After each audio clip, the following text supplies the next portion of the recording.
लगा लो। चलो स्टार्ट कर।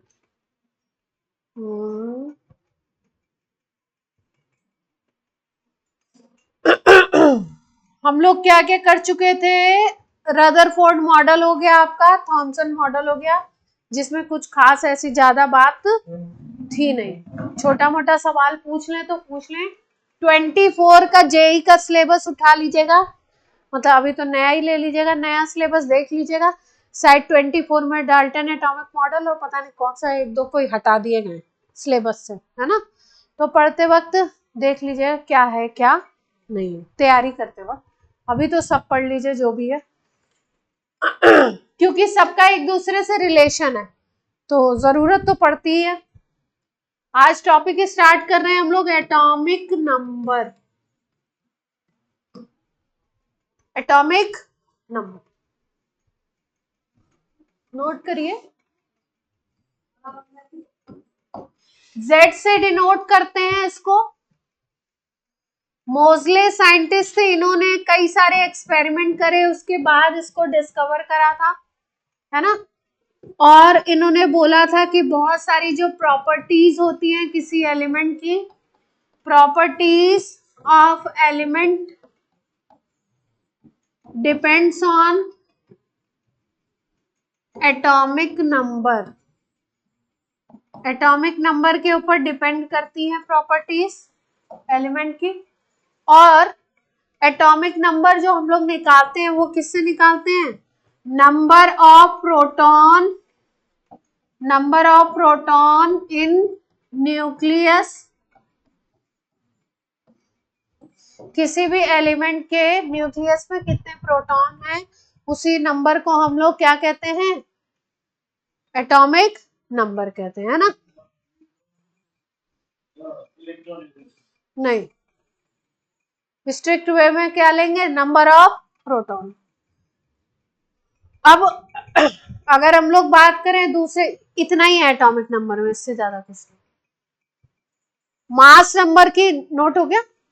मास नंबर की अगर हम लोग बात करें तो मास नंबर बोलते हैं आपका, मास नंबर की अगर बात करो तो ए से डिनोट करते हो इसको, मास नंबर को। और ए होता है आपका number of proton plus number of neutron. Proton plus neutron को हम क्या कहते हैं? न्यूट्रॉन का नंबर प्लस प्रोटॉन का नंबर, इसको बोल देते हैं हम लोग मास नंबर, है ना। और न्यूट्रॉन और प्रोटॉन क्योंकि न्यूक्लियस के अंदर ही प्रेजेंट होते हैं, डिस्कवरी के बाद पता चल गया इनकी पोजीशन कहाँ है, न्यूक्लियस में है, तो इसलिए इनको न्यूट्रॉन प्लस प्रोटॉन को हम लोग न्यूक्लियॉन भी कहते हैं। तो हम कह सकते हैं total number of nucleon. Nucleus के अंदर रहने वाले पार्टिकल को क्या बोला गया? न्यूक्लियॉन्स कह दिया गया। उसमें मेजर वे में देखे गए कौन से? न्यूट्रॉन और प्रोटॉन। तो टोटल नंबर ऑफ न्यूक्लियॉन को हम लोग क्या कह सकते हैं? ए कह सकते हैं मास नंबर, ठीक है। तो अभी प्रोटॉन की जगह पे हम लोग क्या लिख सकते हैं? जेड लिख सकते हैं। तो आपका अगर न्यूट्रॉन का नंबर निकालना है किसी में तो ए माइनस जेड कर दोगे तो आ जाएगा। क्लियर है इतनी बात? ए माइनस जेड कर देंगे तो क्या आ जाएगा? न्यूट्रॉन का नंबर निकल आएगा। कोई खास चीज है इसमें? नहीं है। चलो, आइसोटोप आइसोबार बता चुके हैं पहले आपको, उसमें बता दिया था ना, तो उसको दोबारा से बताने की जरूरत नहीं है। एग्जाम्पल वगैरह बता दिए थे आइसोटोप्स आइसोबार्स के चैप्टर नंबर 1 में।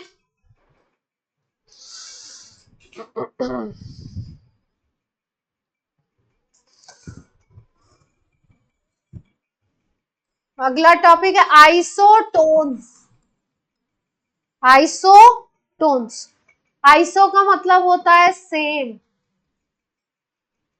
आइसोटोन्स में होते हैं। आइसोटोन्स को आइसो न्यूट्रॉनिक भी बोलते हैं, आइसो न्यूट्रॉनिक भी बोलते हैं।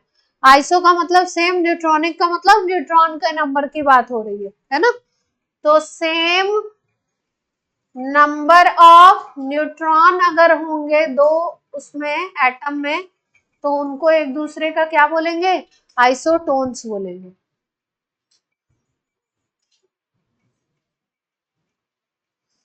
एग्जाम्पल ले लेते हैं, जैसे अगर हम लोग लेते हैं 1H3 और 2He4, हाइड्रोजन का आइसोटोप ले लिया 1H3 और ले लिया 2He4, तो इसमें अगर न्यूट्रॉन निकालोगे तो कितना आएगा, A माइनस जेड करेंगे तो न्यूट्रॉन निकल जाएगा। A ऊपर नंबर लिखा जाता है और Z कहाँ लिखते हैं, नीचे की तरफ।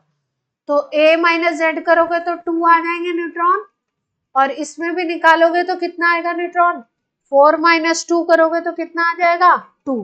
तो ये दोनों एक दूसरे के क्या हो गए, आइसोटोन्स। क्लियर है पॉइंट? एग्जाम्पल लिख लीजिए, न्यूट्रॉन निकाल के दिखा दीजिए। आइसोटोन्स, पेयर्स दिए होंगे, अगर आपको आइसोटोन निकालना है तो निकाल लेंगे। आइसोटोन का एक और एग्जांपल लिख लो, 14 सिलिकॉन 30, 14 Si 30, 15 फास्फोरस 31,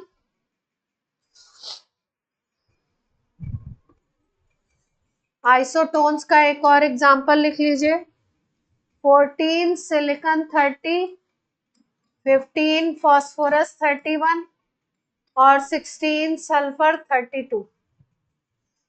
यहाँ पे न्यूट्रॉन कितने आ गए, 30 माइनस 14 कितना आ जाएगा, यहाँ पे अगर देखो तो 31 माइनस 15 कितना आ जाएगा, 16, और यहाँ पे भी आ जाएगा 32 माइनस 16 दैट विल बी 16। तो आइसोटोन्स हो गए तीनों एक दूसरे के।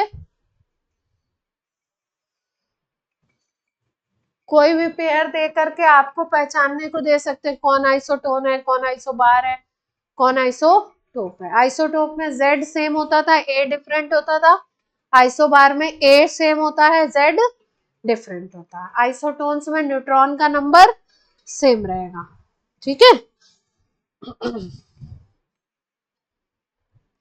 इसके बाद हम लोग बात करते हैं आइसो इलेक्ट्रॉनिक की। आइसो इलेक्ट्रॉनिक का मतलब होता है same number of electron. Iso electronic, iso electronic का मतलब है same number of electron, same number of electron. जैसे मान लो आप सोडियम प्लस की बात करो, तो सोडियम में एटॉमिक नंबर होता है सोडियम का 11, प्लस का मतलब उसमें से एक इलेक्ट्रॉन निकाल दिया गया है, तो कितना हो जाएगा इलेक्ट्रॉन, 10 इलेक्ट्रॉन। नियॉन की अगर बात करो तो नियॉन का एटॉमिक नंबर होता है 10, तो इसमें कितने इलेक्ट्रॉन हो गए, 10। अगर हम लोग बात कर ले मैग्नीशियम प्लस 2 की, तो मैग्नीशियम प्लस 2 में, मैग्नीशियम में इलेक्ट्रॉन होते हैं 1 to 12, और प्लस 2 कर दिया यानी कि 2 इलेक्ट्रॉन बाहर निकल गए, तो 12 माइनस क्या कर देंगे 2, तो कितने आ जाएंगे सिस्टम, 10 इलेक्ट्रॉन। तो ये तीनों एक दूसरे के क्या बन गए, आइसो इलेक्ट्रॉन। जैसे आपका ले लो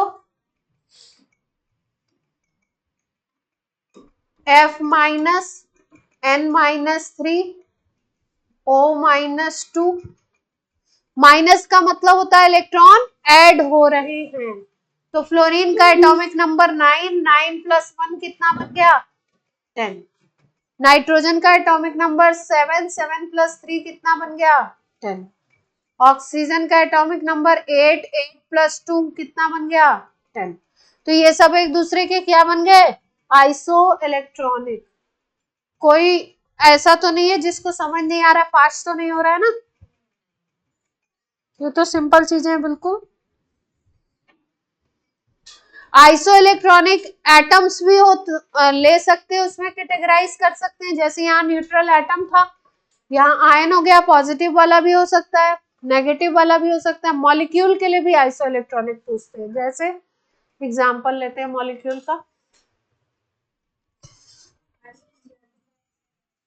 हाँ नहीं है तो कोई दिक्कत नहीं, आपको तो पढ़ना है। CO2 ले लीजिए, CO ले लीजिए, N2O ले लीजिए, NO ले लीजिए, NO2 ले लीजिए। देखिए कौन आइसो इलेक्ट्रॉनिक बन रहे हैं एक दूसरे के, कोई बन रहे हैं क्या? चेक करिए। कार्बन का एटॉमिक नंबर 6, ऑक्सीजन का एटॉमिक नंबर 8। 2 ऑक्सीजन है तो कितने इलेक्ट्रॉन हो जाएंगे? 8 मल्टीप्लाइड बाई 2। तो अगर टोटल इलेक्ट्रॉन इसमें बोले तो कितने आ जाएंगे? 6 + 16 कितना आ गया? 22। तो कितने इलेक्ट्रॉन का सिस्टम है? 22 का। CO देख लो, CO में 6 + 8 कितना आ गया? 14। तो CO में 14 इलेक्ट्रॉन है। N2O में देखो, एक नाइट्रोजन में 7, 2 में हो जाएंगे 14। 14 + 8 कितना बन गया? 22।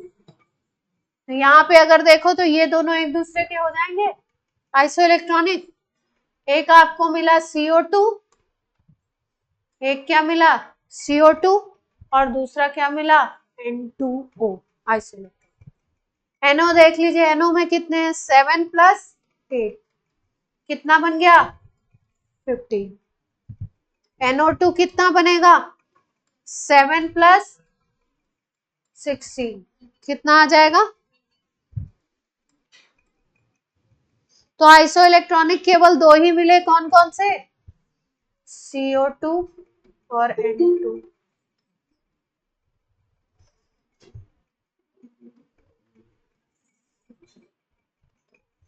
दो ही मिले जो अपने क्या हो गए? Iso electron. क्लियर है बात? कुछ खास बात नहीं है इसमें, इजी है। नेक्स्ट लिख लीजिए isodiaphers. Isodiaphers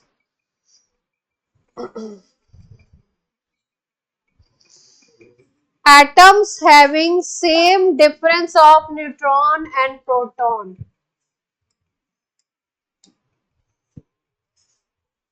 Isodiapers.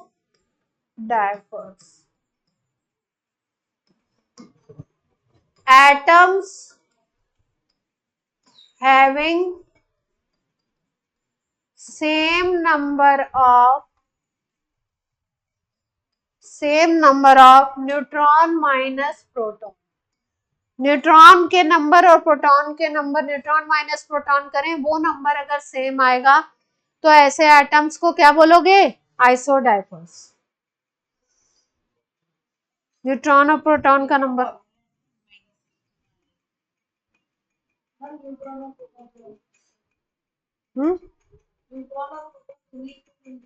Neutron proton का डिफरेंस सेम आएगा। एग्जांपल से बताते हैं।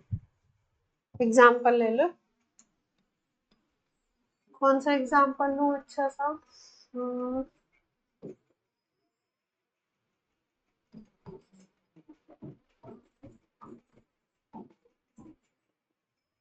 सेम आ रहा है, देखते हैं। इसमें न्यूट्रॉन कितना होगा? 12 - 6 6 हो जाएगा, और प्रोटॉन कितने हैं? 6। तो न्यूट्रॉन माइनस प्रोटॉन कितना आ जाएगा? इसमें 1 आ जाएगा क्या? न्यूट्रॉन कितना हो गया इसमें? 9 - 4 दैट इज 5, और प्रोटॉन कितना हो गया? 4। तो यहाँ न्यूट्रॉन माइनस प्रोटॉन कितना हो गया? 5 - 4 1। कोई और एग्जांपल बताओ जिसमें 0 आए या 4 आए, 1 आए हैं? किस पे 11 कर दें? बी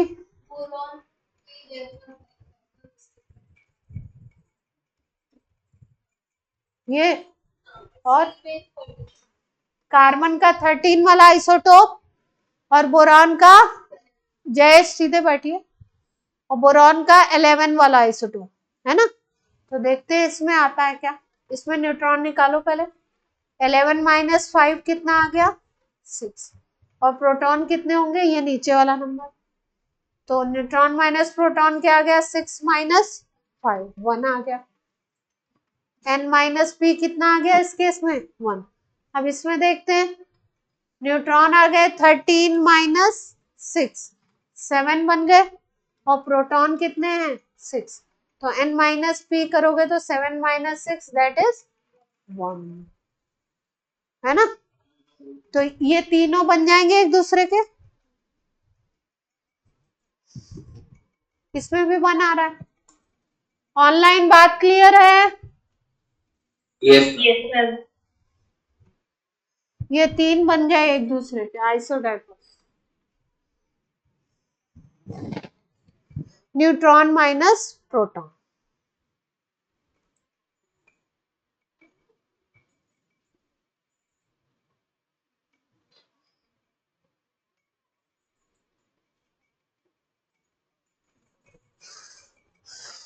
नोट हो जाए तो बोल दीजिए।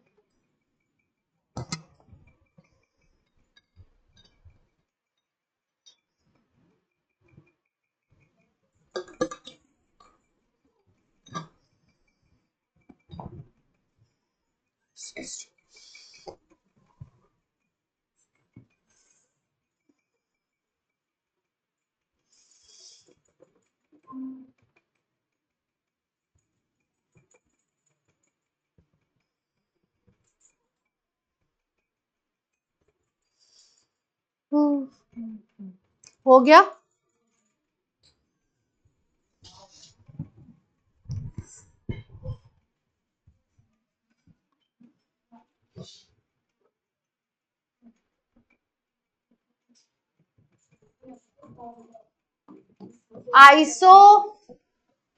आइसोस्टर्स,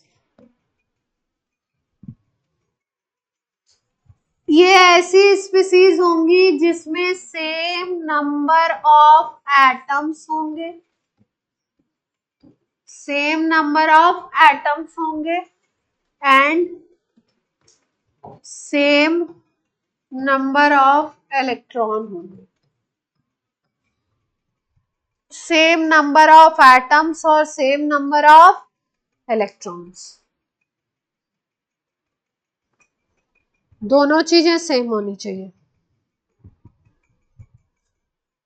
एग्जाम्पल ले लेते हैं, CO2 और N2O।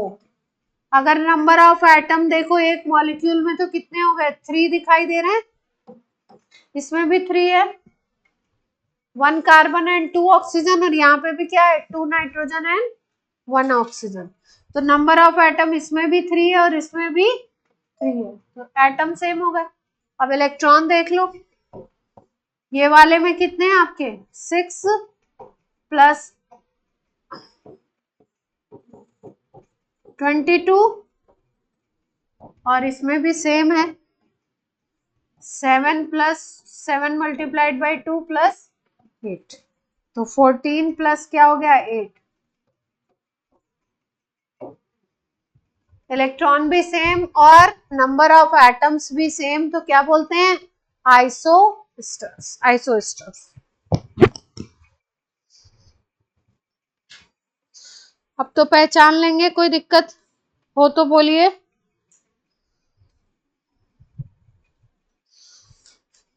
कोई समस्या तो नहीं है?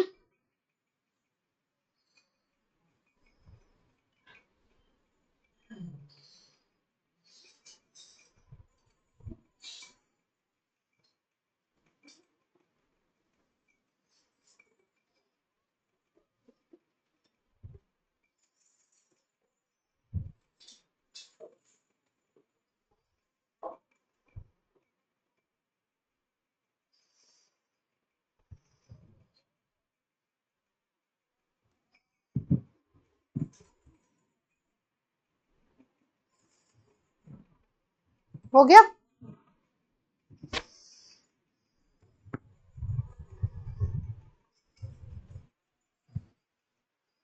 एक लाइन लिख लो इसके आगे,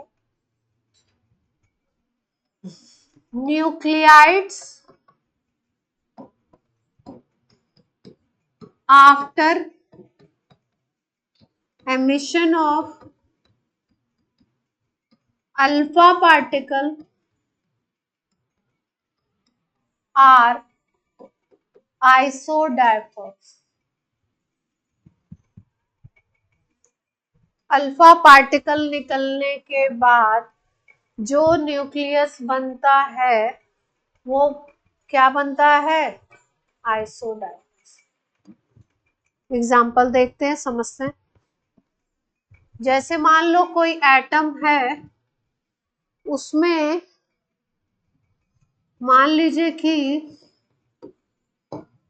कोई एटम ले लेते हैं, यूरेनियम 92-238 ले लिया आपने, है ना।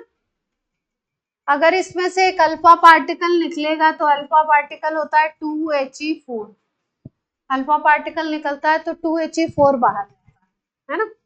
तो इसमें क्या होता है, 2He4 अगर बाहर जाता है इसमें से, ये अगर बाहर निकल गया तो इसमें जो बचता है ना, 92 - 2 बचेगा और 238 - 4 बचेगा। मतलब अगर कोई नया एलिमेंट X बनता है तो इसका एटॉमिक नंबर 90 होगा और मास नंबर क्या होगा, 234।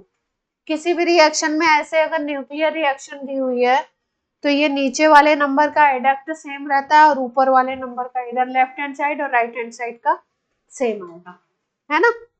तो अगर ये बना हुआ है किससे, अल्फा एमिशन से, अल्फा पार्टिकल निकला है, तो इसमें हम लोग क्या देखना चाहते हैं कि ये वाली स्पीसीज और ये वाली स्पीसीज क्या है, दोनों स्पीसीज क्या है, आइसोडाइफर्स है। तो आइसोडाइफर्स की कंडीशन क्या थी, न्यूट्रॉन माइनस प्रोटॉन सेम था। तो निकालते हैं, न्यूट्रॉन माइनस प्रोटॉन निकालो। न्यूट्रॉन कितना हो जाएगा इसमें, जल्दी से बता दो जयेश, बताइए न्यूट्रॉन का नंबर कितना आएगा। 238 - 92 करेंगे तो कितना आएगा,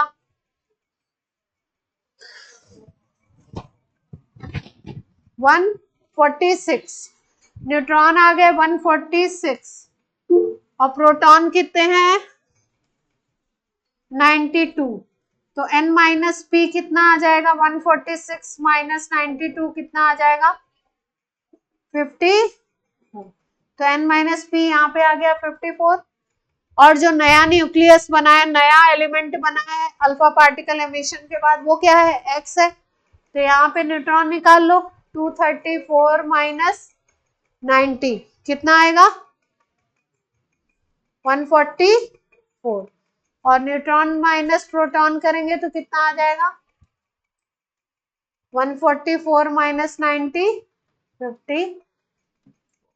यानी कि किसी भी एलिमेंट से अगर अल्फा पार्टिकल निकलता है तो जो नया एलिमेंट बनता है वो पुराने वाले एलिमेंट का, पेरेंट एलिमेंट का क्या होता है, आइसोडाइफर्स। स्टेटमेंट वाला क्वेश्चन बना सकते हैं, स्टेटमेंट ट्रू फॉल्स आता है ना कि करेक्ट है या इनकरेक्ट, तो बना सकते हैं कि if alpha particle is emitted from an element, parent element, daughter element will be isodiapher of parent element. ये करेक्ट है या इनकरेक्ट है, तो क्या होगा, करेक्ट। क्लियर है बात।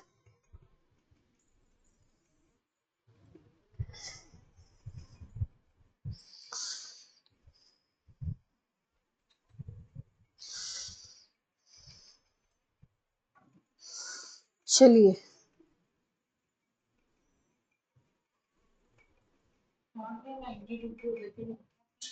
हाँ क्योंकि एटॉमिक नंबर 92 है ना, हाँ पी है।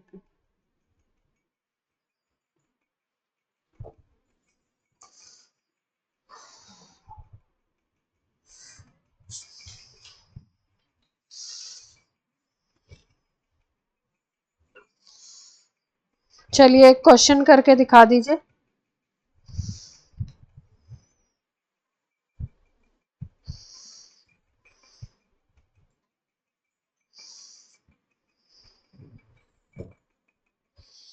अच्छा सवाल ही नहीं, आप तो फटाफट ही कर लेंगे, तो क्या ही बताऊं, कुछ अच्छा हो तो बात की जाए।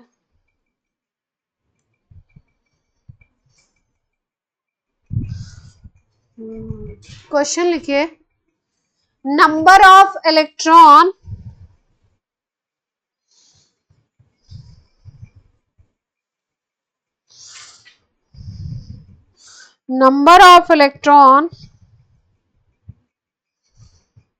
which will together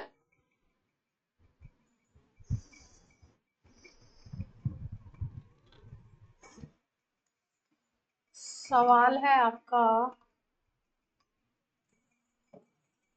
number of electron which will weigh together 1 gram. Electron का नंबर निकालना है जिसका टोटल मास कितना हो, 1 ग्राम। 1 ग्राम में कितने इलेक्ट्रॉन होंगे ये पूछा गया।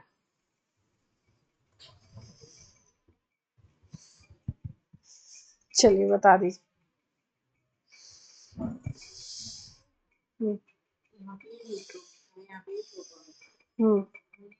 ये न्यूट्रॉन नहीं है, ये ए है और नीचे वाला नंबर जेड है। ये मास नंबर है, ये जेड है। प्रोटॉन तो ये है ही, सीधे सीधे दिख रहा है। हाँ 238 माइनस 92, 6 पॉइंट में आ रहा है आंसर।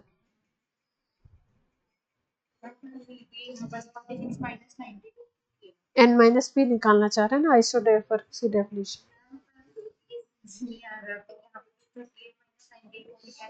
न्यूट्रॉन, प्रोटॉन ये है 92।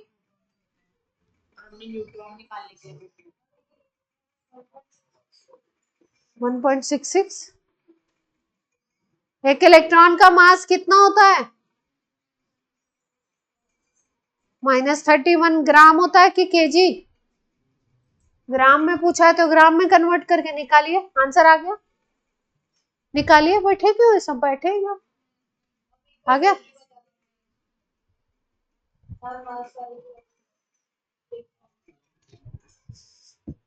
मास of 1 electron is equal to 9.1। अगर ग्राम में लोगे तो क्या आ जाएगा, 31 का क्या बन जाएगा, 28। एक इलेक्ट्रॉन का मास इतना है, तो आपको पूछा 1 ग्राम में कितने इलेक्ट्रॉन होंगे, तो नहीं बता पाएंगे।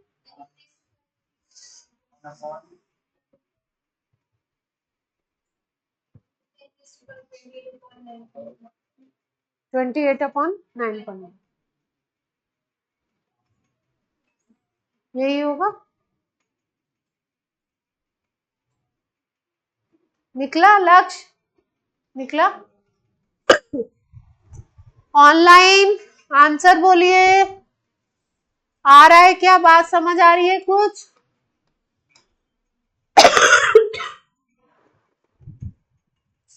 कभी कभी जेई में इजी सवाल भी आ सकता है, ऐसा हमेशा नहीं सोचना है कि जेई में आ रहा है तो कुछ कठिन ही आएगा। एज्यूम करके जाएंगे कि टफ ही आएगा तो फिर टफ ही आएगा।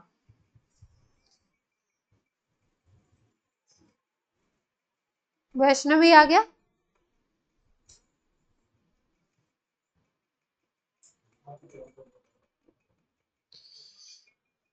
क्या करना है, सीधे सीधे, अगर वेट है 9.1 10⁻⁻28 ग्राम, तो कितने इलेक्ट्रॉन मिल रहे हैं उसमें, एक ही तो मिल रहा है। तो आपसे पूछा है 1 ग्राम में कितने इलेक्ट्रॉन होंगे, तो निकल नहीं आएगा,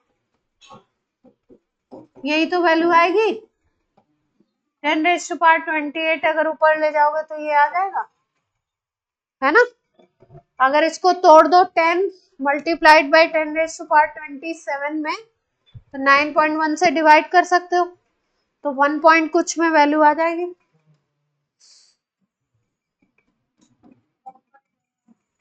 1.1 आ रही है, अप्रॉक्स 1.12। ठीक है, क्लियर है बात। एक इलेक्ट्रॉन का मास पता था ना, तो 1 ग्राम में कितने इलेक्ट्रॉन होंगे वो तो ऐसे ही पता कर सकते थे हम लोग। इतने gram equivalent to 1 electron, so 1 gram equivalent to this value. कोई समस्या, कर लेंगे अब इजी क्वेश्चन।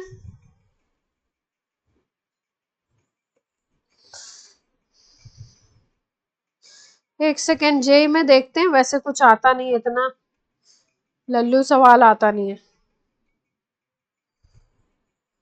देना होगा तो क्या देंगे, अच्छा सवाल देंगे।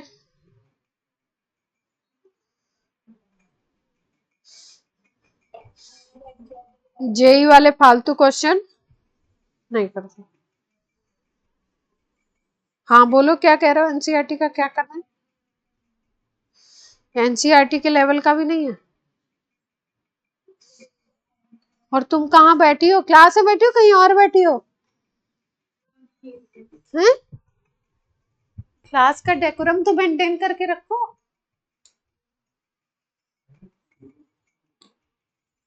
चले ही जा रहे हैं, निकले ही जा रहे हैं। नया टॉपिक डालिए, electromagnetic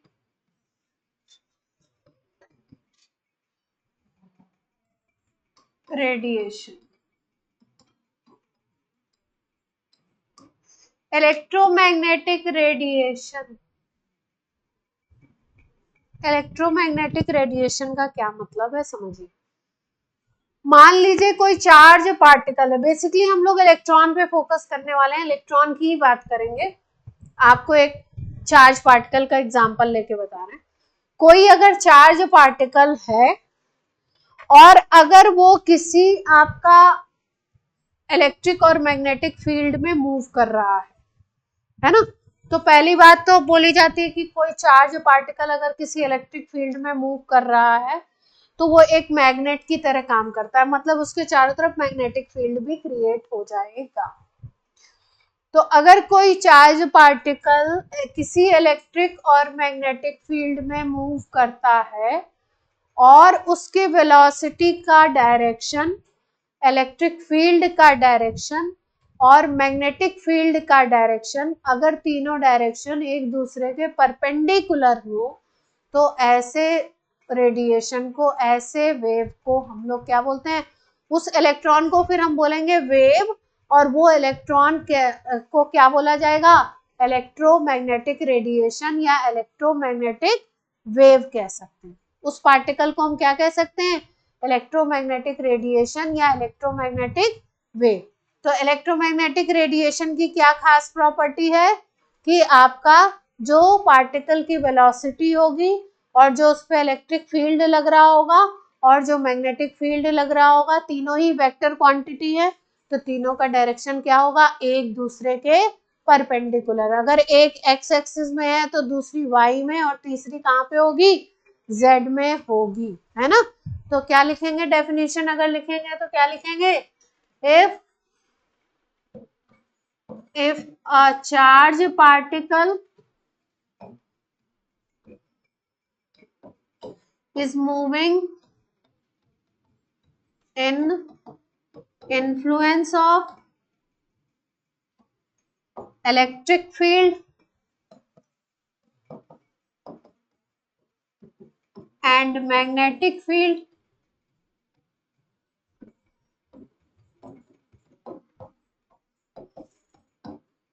and these three have perpendicular direction,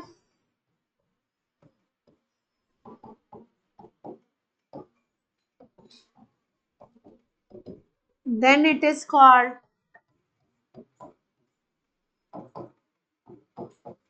electromagnetic radiation or electromagnetic wave।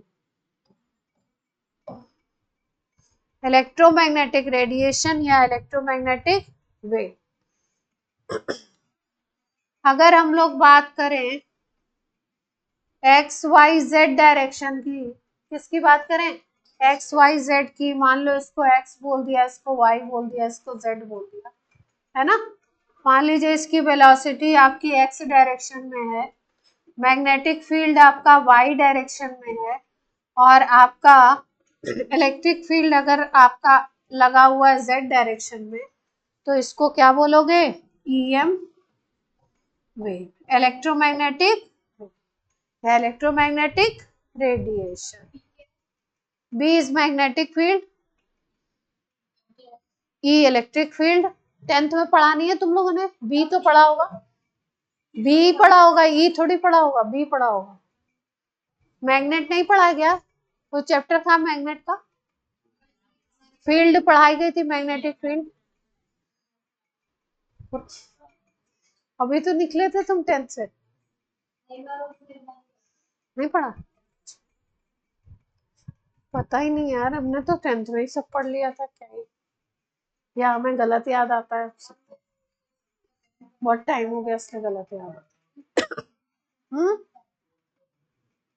12th में पढ़ते, 10th में भी तो है, हमने तो 10th में भी पढ़ा था,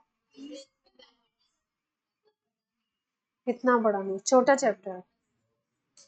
तो बी वगैरह के बारे में बताते नहीं है कि मैग्नेटिक फील्ड को बी से डिनोट करते हैं, इतना तो बताते ही होंगे, वेक्टर क्वांटिटी होती है, ये वाला जो रूल बताते हैं, कौन सा रूल होता है, लेफ्ट हैंड फ्लेमिंग रूल, तो इसमें बताते नहीं है,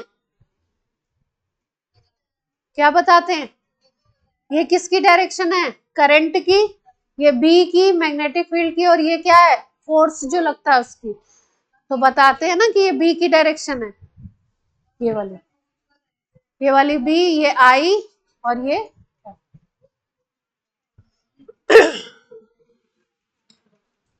यही बात होती है ना। तो ये जो ईएम वेव है, इसमें क्या क्वालिटीज होती हैं, ईएम वेव में जो क्वालिटीज होती हैं वो वेव की तरह क्वालिटीज होती हैं। तो अब वेव भी आपने नहीं पढ़ी होगी तो थोड़ा सा पढ़ लेते हैं, वेव में क्या क्या 2 4 6 क्वालिटीज होती है वो पढ़ लेते हैं ना, क्योंकि अभी 10th की बात याद नहीं है तो 9th की बात है, रिवीजन तो जरूरी है। चलिए, ईएम वेव में क्या प्रॉपर्टी होगी,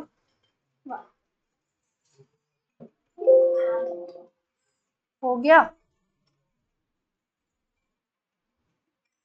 आपने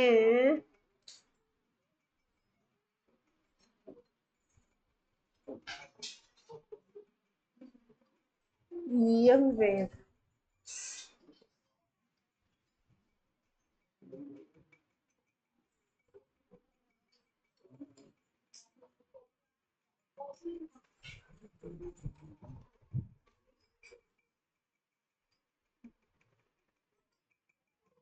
इमेजेस में तो केवल फोटो ही आएगा ना, क्या आता है वो, क्या बोलते हैं उसको, GIF, वो क्या होता है, मतलब वो किस में आएगा, पिक्चर्स में आएगा कि, अच्छा GIF लिखना पड़ेगा,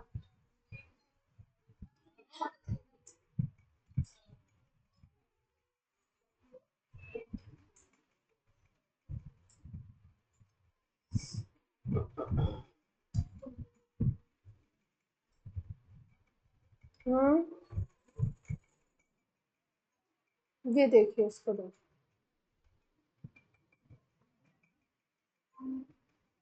ईएम वेव प्रोपगेशन कैसे दिखा रहा है, देखो इस डायरेक्शन में तो आपकी वेव चल रही है एक्स वाले पे, और इधर के डायरेक्शन में क्या दिखाया जा रहा है, ये रेड से जो दिख रहा है, इधर जो जा रहा है ये क्या है, बी है, और आपका इलेक्ट्रिक फील्ड क्या है, ब्लू से दिखाया गया है ना, वाई डायरेक्शन में इलेक्ट्रिक फील्ड है, जेड में क्या है, मैग्नेटिक फील्ड है रेड कलर का, और ये एक्स एक्सिस में क्या है, वेव आगे की तरफ बढ़ रही है, वेव प्रोपगेशन हो रहा है ना, तो वेव की वेलोसिटी या वेव प्रोपगेशन की डायरेक्शन, बी की डायरेक्शन और इलेक्ट्रिक फील्ड की डायरेक्शन, तीनों अगर एक दूसरे के परपेंडिकुलर होती है तो ऐसे सिस्टम को, ऐसी चीज को हम क्या बोल सकते हैं, क्या बोल सकते हैं, ईएम वेव, इलेक्ट्रोमैग्नेटिक वेव। अब इस वेव के प्रॉपर्टीज करेंगे हम लोग, कुछ क्या प्रॉपर्टीज होती हैं कर लेते हैं जल्दी से फटाफट, छोटी बातें हैं ये कैसी बातें हैं, छोटी बातें,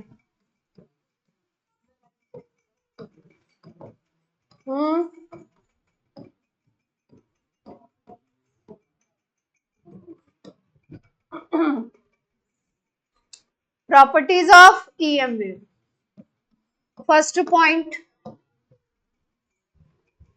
वेव है तो वेव में क्या होगी, फ्रीक्वेंसी होगी, वेव में वेलोसिटी होगी, वेव में वेवलेंथ होगी, है ना, और वेव में एम्पलीट्यूड होगा, ये सब छोटी छोटी प्रॉपर्टीज होती है ना। तो वेव में, अगर वेव की बात करो तो वेव में क्या होगा आपका, वेवलेंथ होगा सबसे पहली प्रॉपर्टी। ठीक, वेव अगर इस तरीके से मान लो मूव कर रही है, ये कर्व है इसका, तो हम लोग क्या कह सकते हैं, जो ये हाईएस्ट पॉइंट होते हैं इनको क्या बोलते हैं, कुछ लोएस्ट पॉइंट होते हैं और कुछ क्या होते हैं, हाईएस्ट पॉइंट होते हैं। तो हाईएस्ट जो पॉइंट होते हैं, हाईएस्ट पीक जो होता है उसको क्या बोला जाता है, क्रेस्ट। और ये जो लोएस्ट वाले होते हैं इनको क्या बोलते हैं, ठीक है। तो कैसे चलता है, क्रेस्ट फिर ट्रफ्स आ गए, फिर उसके बाद क्या आ जाएगा, फिर यहाँ पे, और इसी तरीके से ऊपर यहाँ पे क्या आ जाएगा। किसी भी वेव में अगर दो कॉन्जिक्यूटिव क्रेस्ट के बीच का डिस्टेंस ले लीजिए या दो कॉन्जिक्यूटिव ट्रफ्स के बीच का डिस्टेंस ले लीजिए, उसको हम लोग क्या बोलते हैं, वेवलेंथ लैम्डा से डिनोट करते हैं। दो कॉन्जिक्यूटिव क्रेस्ट, लगातार आने वाले दो क्रेस्ट के बीच का डिस्टेंस ले लो, उसको वेवलेंथ कह सकते हो, या लगातार आने वाले दो ट्रफ्स के बीच का डिस्टेंस ले लो, उसको क्या बोलोगे, वेवलेंथ ऑफ दैट वेव। ठीक है, तो डेफिनेशन लिखेंगे, it is denoted by lambda, और दूसरा पॉइंट क्या है, इट इज distance between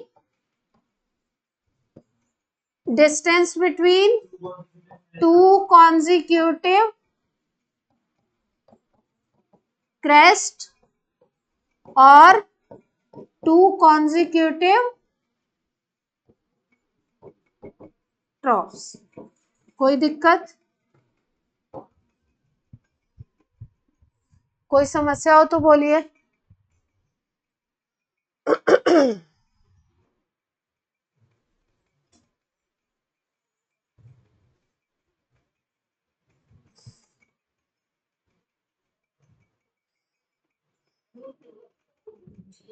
हाँ जी, अच्छा,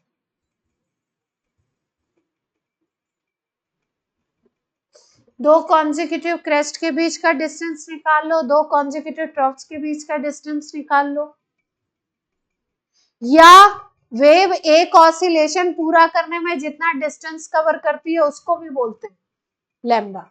एक ऑसिलेशन कहां से कहां तक लिया जाता है, ऑसिलेटरी मोशन पढ़ा है आप लोगों ने, कहीं सुना है। एक ऑसिलेशन अगर इस डायग्राम में बोले तो वैष्णवी कितना होगा, कहां से कहां तक, वन ऑसिलेशन अगर बोले तो इस डायग्राम में वन ऑसिलेशन होगा, यहां से स्टार्ट किया, एबव तक गए, फिर मिड पॉइंट पे आए, फिर यहां से स्टार्ट किया, एबव तक गए, फिर इस पे आए, ये पूरा वन ऑसिलेशन। तो ये लेंथ भी अगर लोगे तो ये भी लैम्डा होगा, ये लेंथ भी अगर लेंगे तो ये भी लेंथ, दो क्रेस्ट के बीच का डिस्टेंस लैम्डा, दो ट्रॉप्स के बीच का, और ये डिस्टेंस बोला जाएगा, इसको भी लैम्डा बोलते है ना। तो तीसरी डेफिनेशन भी लिख सकते हो, distance covered in one oscillation, distance covered in one oscillation।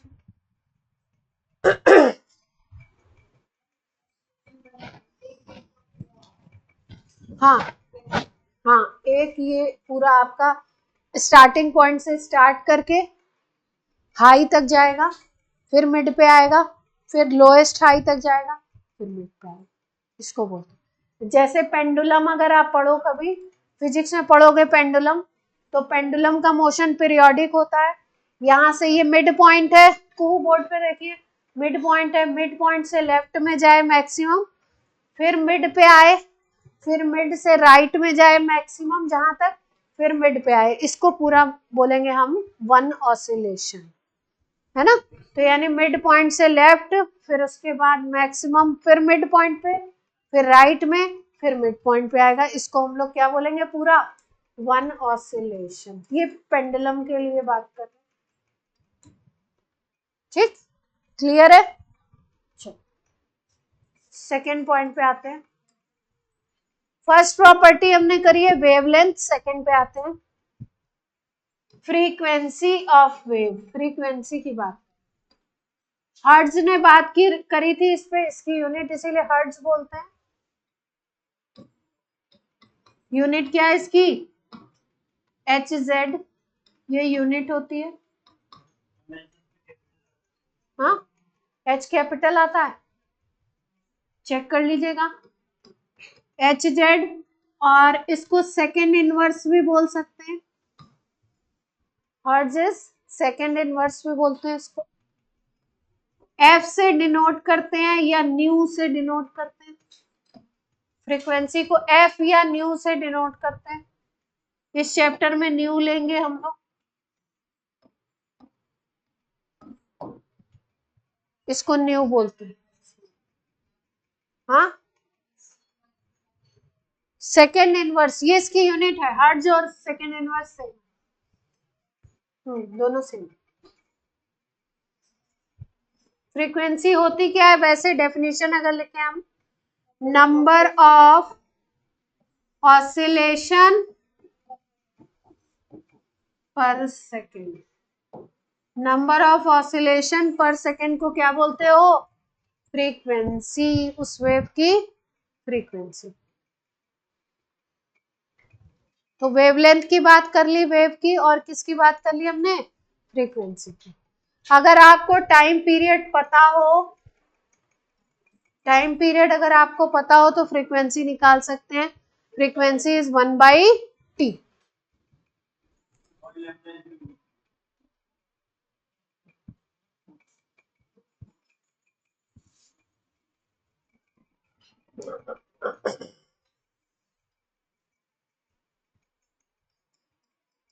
Time period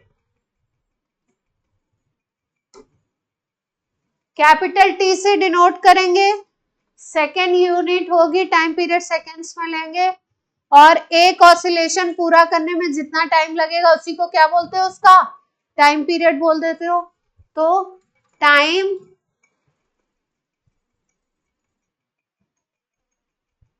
to complete one oscillation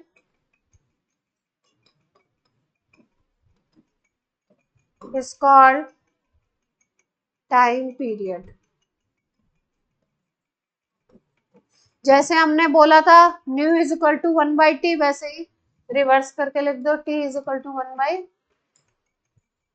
एक ही बात है।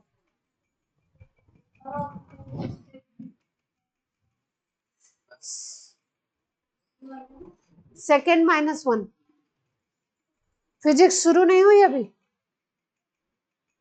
डायमेंशन वगैरह शुरू नहीं हुआ। अच्छा,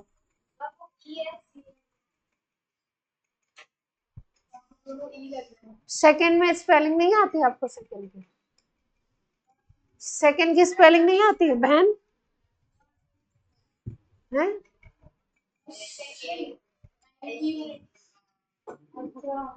आज का टॉपिक सेकेंड नहीं है, सेकेंड पे रिसर्च नहीं करनी है।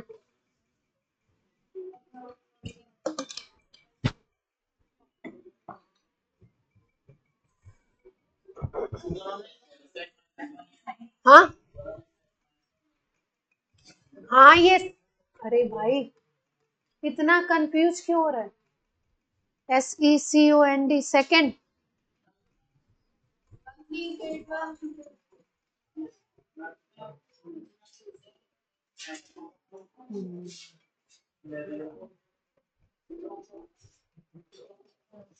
ये बिल्कुल हल्की चीज है, ये 9th पढ़ चुके हैं आप, थोड़ा फास्ट करें। 2x पे करिए, चलिए 9th का याद नहीं है, वेव वेलोसिटी। EM वेव की अगर बात करो तो EM जो होती है वो स्पीड ऑफ लाइट से चलेगी। हाँ, 4th है वेव वेलोसिटी। ये किस स्पीड से चलेगी? स्पीड ऑफ लाइट से चलेगी। ये तो दुनिया का नियम है, आना और जाना लगा रहेगा, है ना। स्पीड ऑफ लाइट से चलेगी। स्पीड ऑफ लाइट को हम डिनोट करते हैं c से। वेलोसिटी जो होगा वेव का वो होता है फ्रीक्वेंसी मल्टीप्लाइड बाय वेवलेंथ।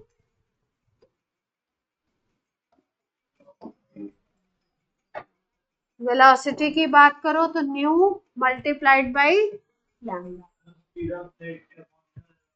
हाँ,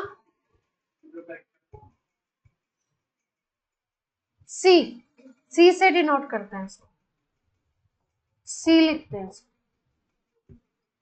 C is equal to nu lambda. Vaishnavi कुछ कह रहे? दो कौन है ये? तुम्हारी बात सुनाई दे रही लगता। और क्या रहता है? और कौन सी प्रॉपर्टी रहती है? दिमाग पे जोर डालिए। क्या रह गया? कुछ रह गया क्या? वेलोसिटी हो गई, वेवलेंथ हो गई, एम्पलीट्यूड रह गया और वेव नंबर। नहीं बहन, फिजिक्स में पढ़ेंगे वो। कुछ फिजिक्स के लिए भी रहने दीजिए। Wave number, wave number, wave number होता है रेसिप्रोकल ऑफ वेवलेंथ। वेवलेंथ का क्या होता है? रेसिप्रोकल। या एक और डेफिनेशन इसकी क्या हो सकती है? क्या हो सकती है बताइए जरा सा, एक डेफिनेशन और। Number of waves in 1 metre. 1 metre distance में कितनी वेव्स वहां से गुजर रही हैं, उसका नंबर क्या बोला जाता है? Wave number.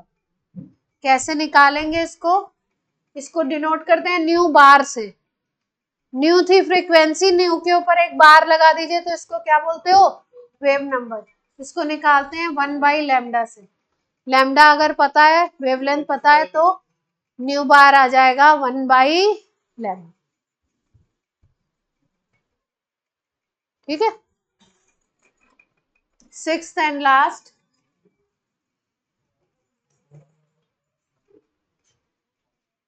Six and last क्या है? एम्पलीट्यूड।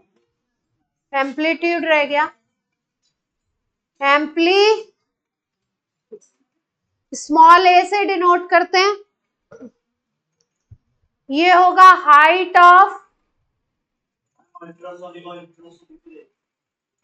ऑफ क्रेस्ट और डेप्थ ऑफ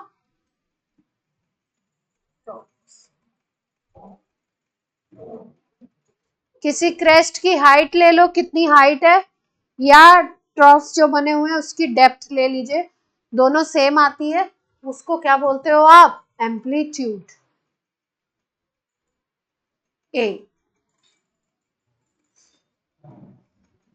एम के एस यूनिट लेंगे तो मीटर यूनिट हो जाएगी।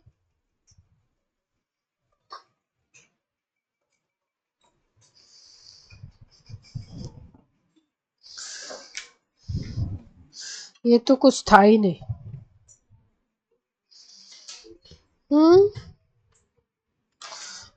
थोड़ा सा है, ईएम वेव की बात करेगी तो थोड़ा सा बता। चलो,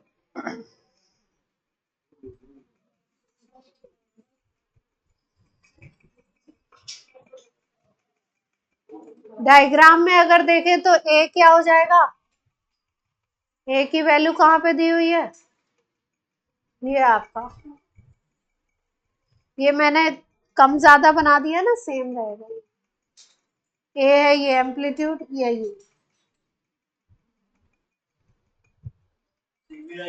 सेम रहेगा। हाँ, डायग्राम सेम बनना चाहिए। हमने थोड़ा फास्ट कर दिया, तो डायग्राम में नोट कर लीजिए।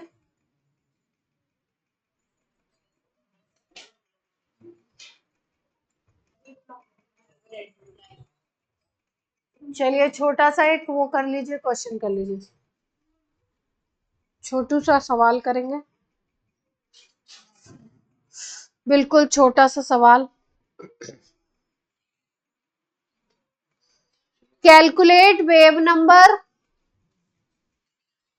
छोटा सा क्वेश्चन करेंगे। Calculate wave number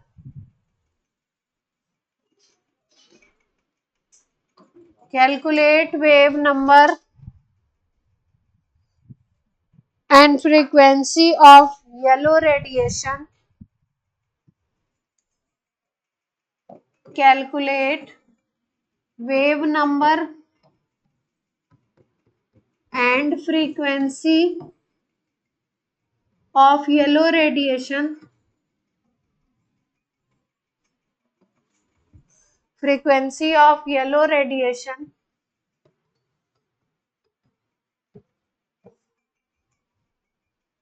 Frequency of yellow radiation if its wavelength is 5800 angstrom. Wavelength कितनी है? 5800 angstrom. 1 angstrom is equal to होता है 10⁻⁻10 मीटर। मीटर में कन्वर्ट कर लीजिएगा पहले। चलिए निकालिए जल्दी से, वेव नंबर निकालना है और फ्रीक्वेंसी निकालना। करो करो, रफ कॉपी निकालो। हाँ, एंगस्ट्रॉम ये लेंथ की यूनिट है, छोटी यूनिट होती है। जैसे मीटर सेंटीमीटर होता है, वैसे ही एंगस्ट्रॉम।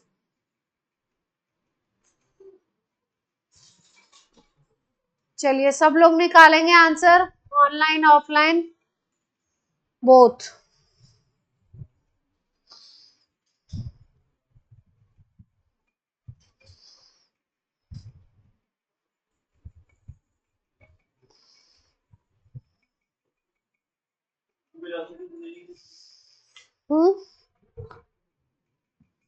वेलोसिटी नहीं दी हुई है, सी लगा दीजिए।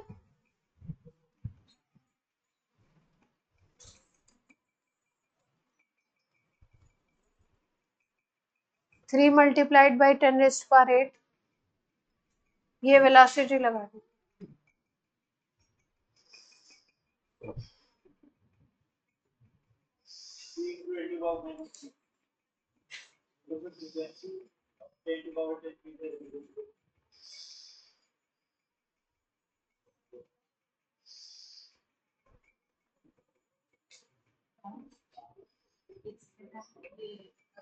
हमारे पास एक स्थिति होती है तो हम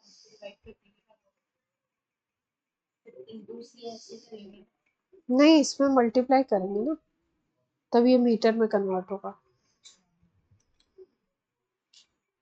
उल्टा पलटा कैसे कर रहे हैं?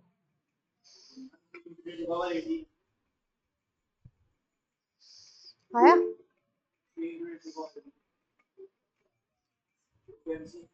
फ्रीक्वेंसी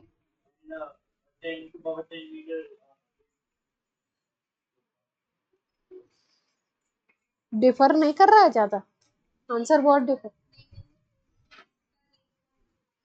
वेव नंबर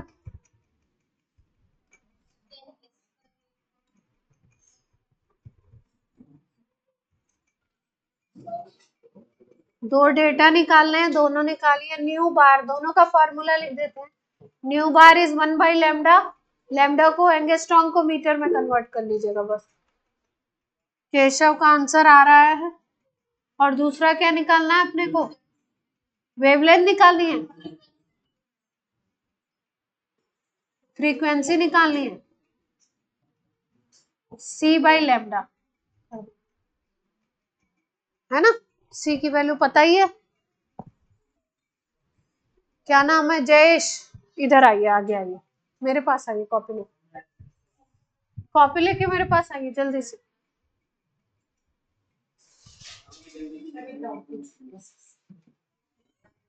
जल्दी आ जाओ फटाफट।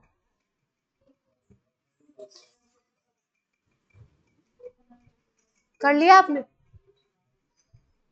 हाँ किया, बैठिए, यहाँ बैठिए।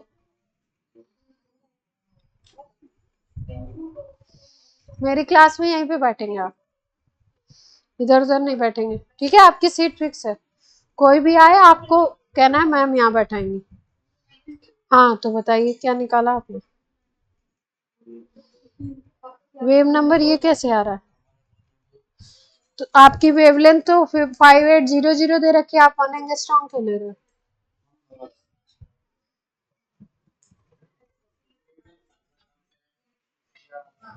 वेवलेंथ आ गई 1.7 आ रही है, 1.7 मल्टीप्लाइड बाई 10⁻⁶ आ रही है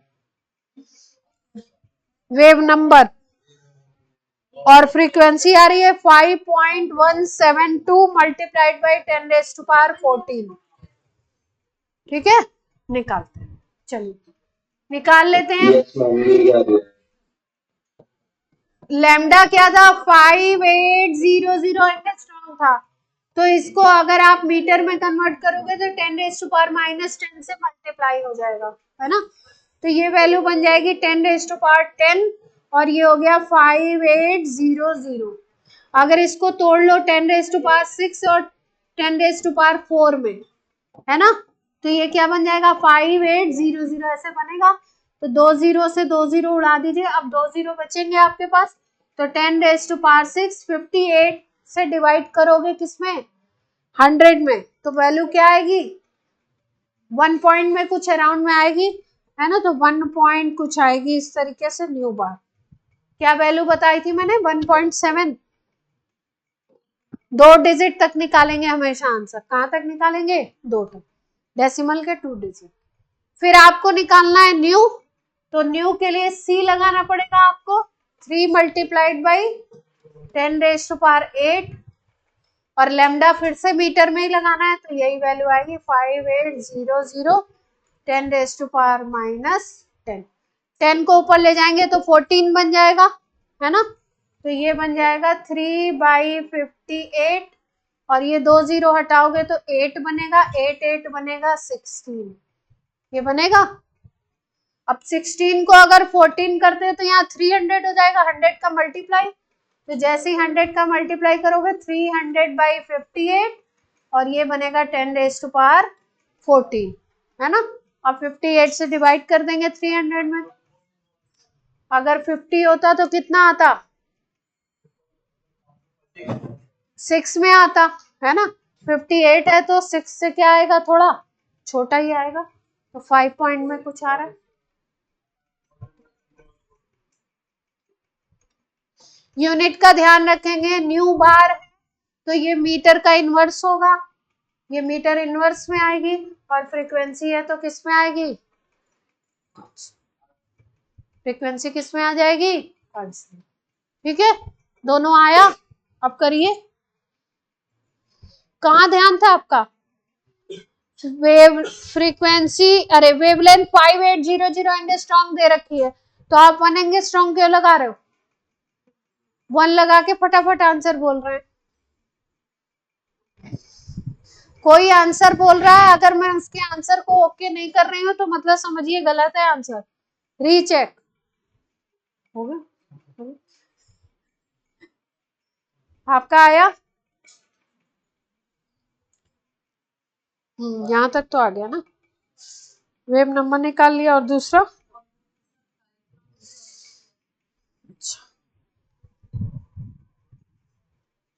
तुम दोनों का आया?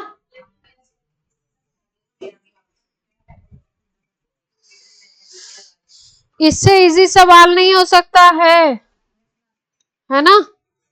आएगा भी नहीं, पहले आता था तो 11th क्लास में आएगा, उसमें थोड़ी जेई में थोड़ी देंगे। मजाक नहीं हो रहा है ना? चलिए अगले टॉपिक पे मूव करते हैं हम लोग।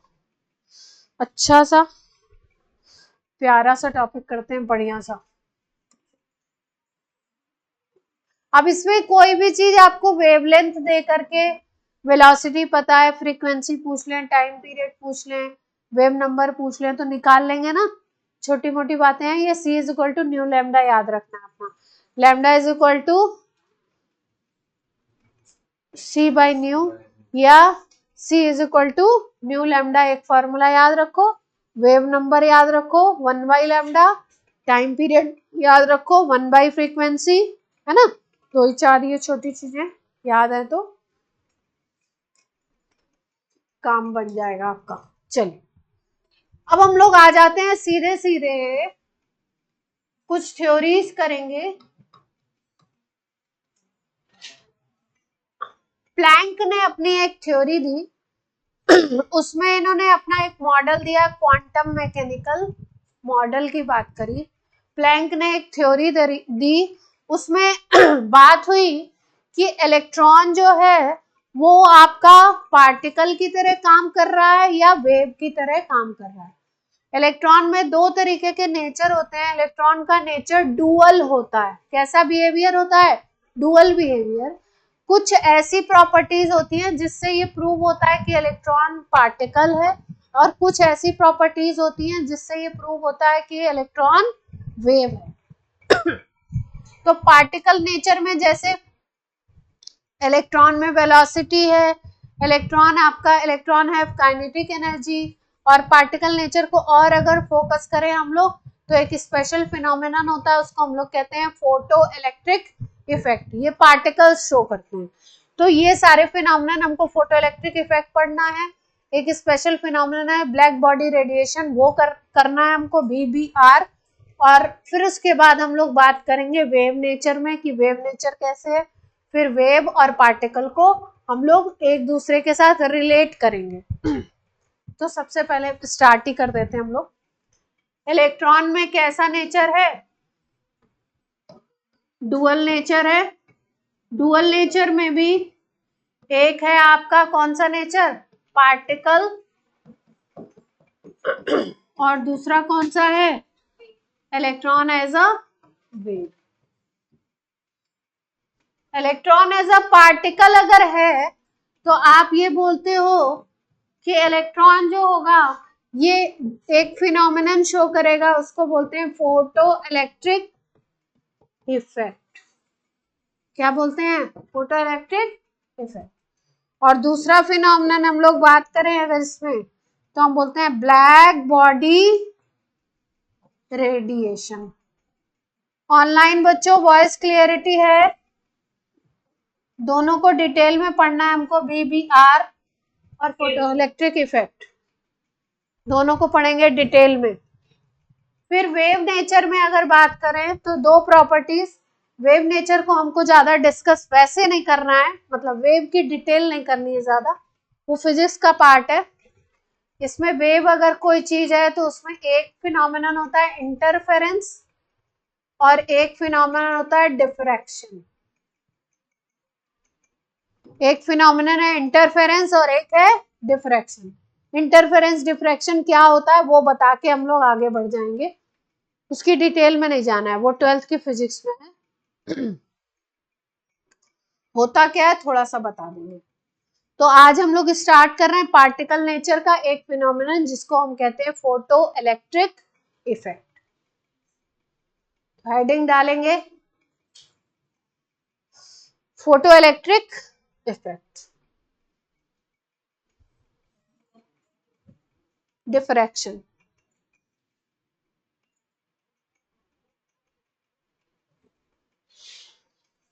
हेडिंग डाल दीजिए फोटो इलेक्ट्रिक इफेक्ट। स्टार्ट करते हैं।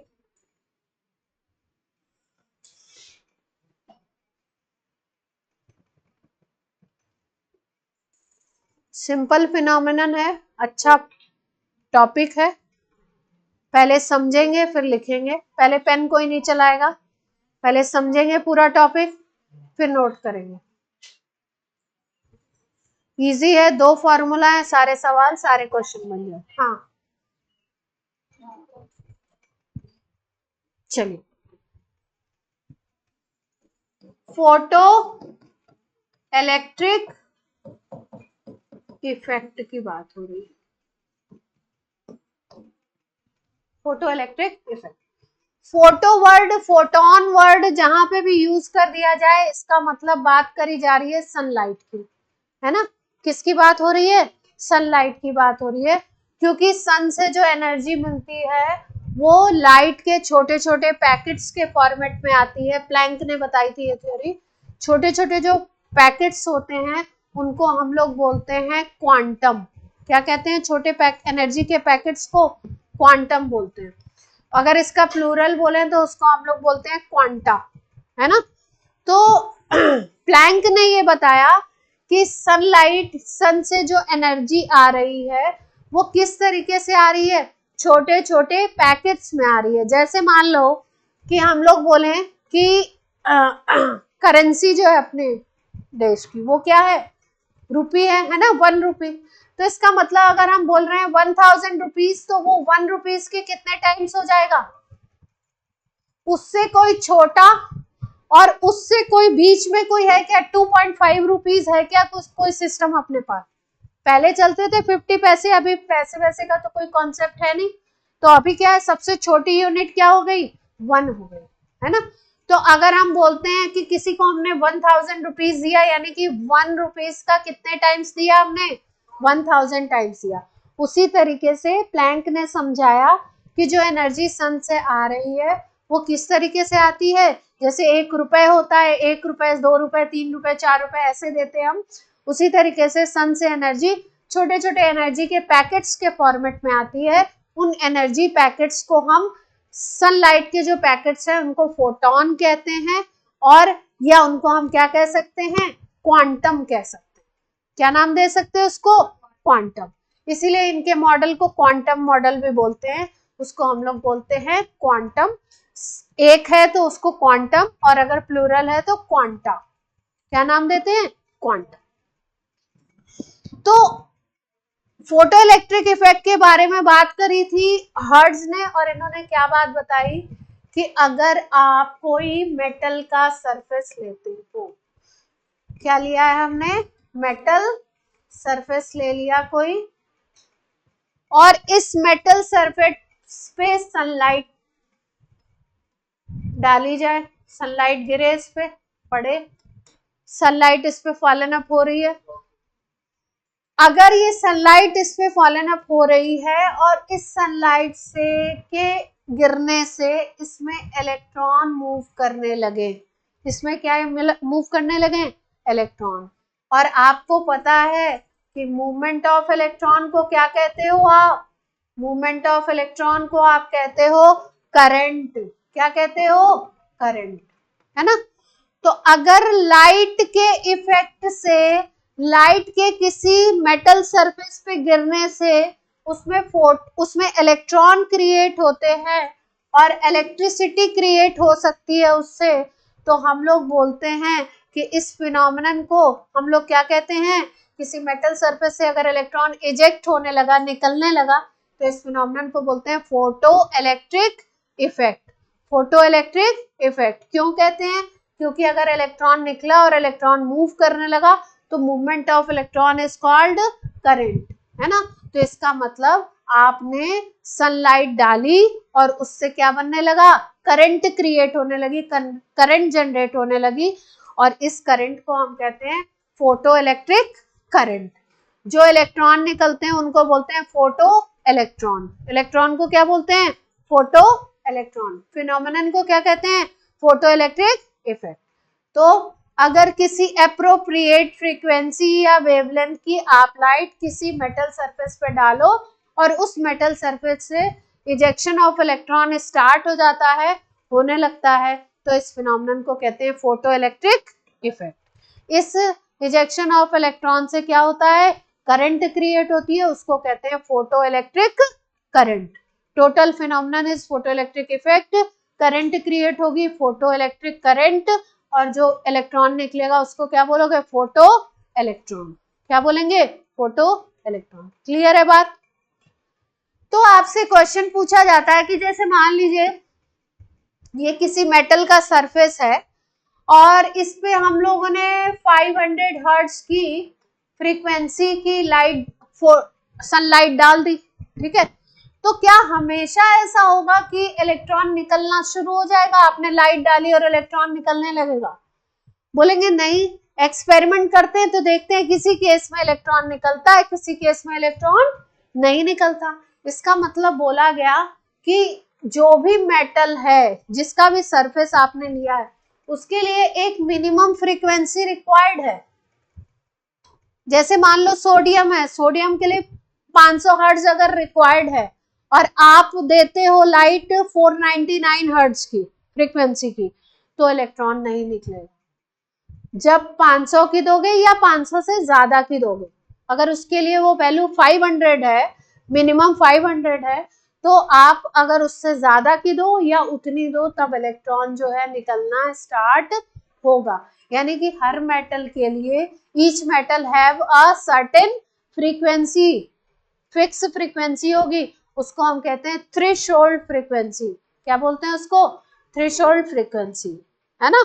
और उसी के एस्पेक्ट में हम लोग बोलते हैं कि जैसे आपने सनलाइट से एनर्जी दी उस मेटल को, तो कितनी एनर्जी दे रहे हो? किसी से मान लो 1000 जूल एनर्जी पड़ रही है 1 मीटर स्क्वायर पे, और किसी से पड़ रही है 1001 जूल एनर्जी 1 मीटर स्क्वायर पे।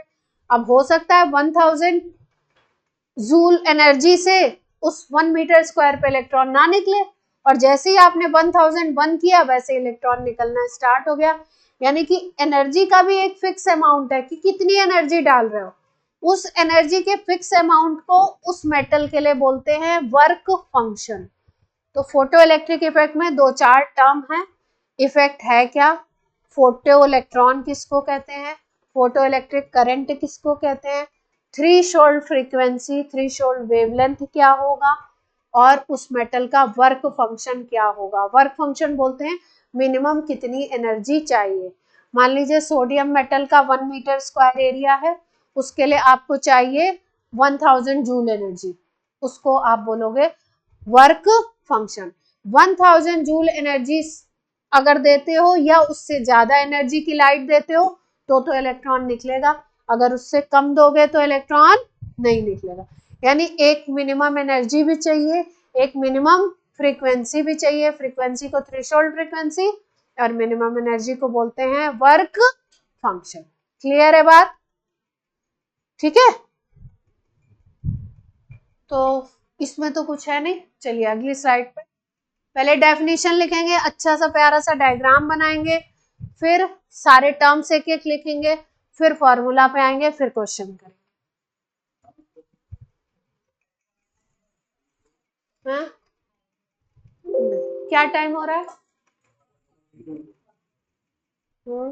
42 हो रहा है। चलिए तो डेफिनेशन तो लिखिए।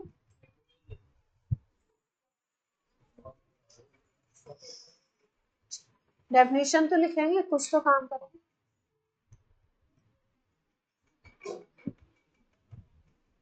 चलिए,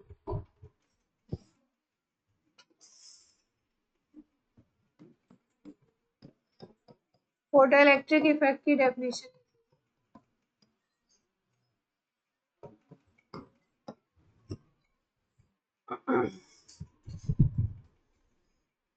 When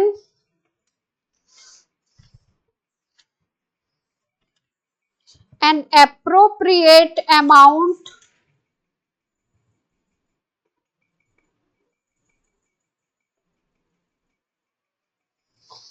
of energy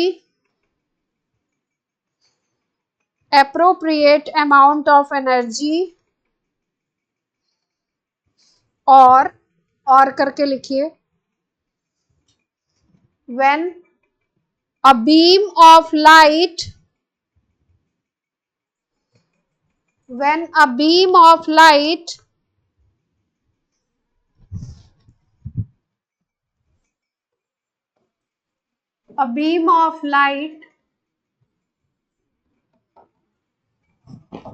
of required frequency or wavelength is allowed to fall upon a metal surface,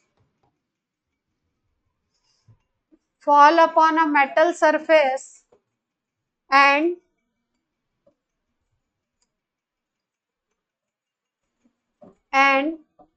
electron are ejected from the metal surface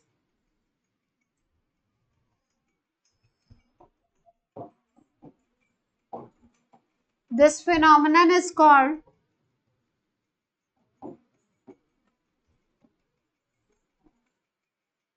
photoelectric effect. This phenomenon is called photoelectric effect,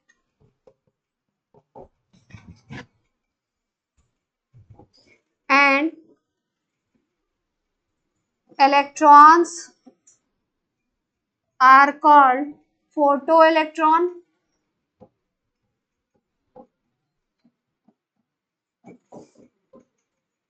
Electrons are called photoelectron.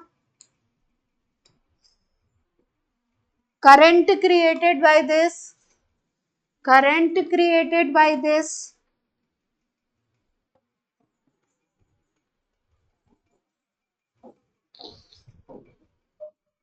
is called photoelectric current.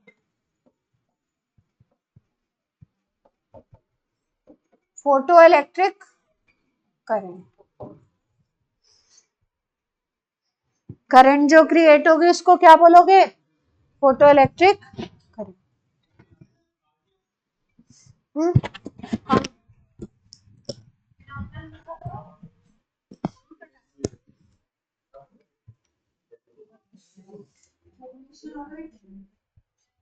Diagram बनाओ सीधा सा. कौन बोल रहा है thank you? कल ही मैंने बोला था ना थैंक यू तो नहीं बोलेगा.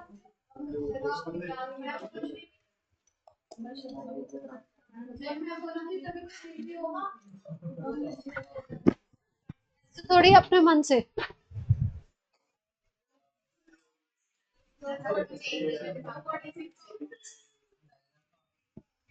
चलो अच्छा सा डायग्राम बनाइए. नहीं इसीलिए बनाना. जल्दी से बना लीजिए. 2 मिनट लगेगा.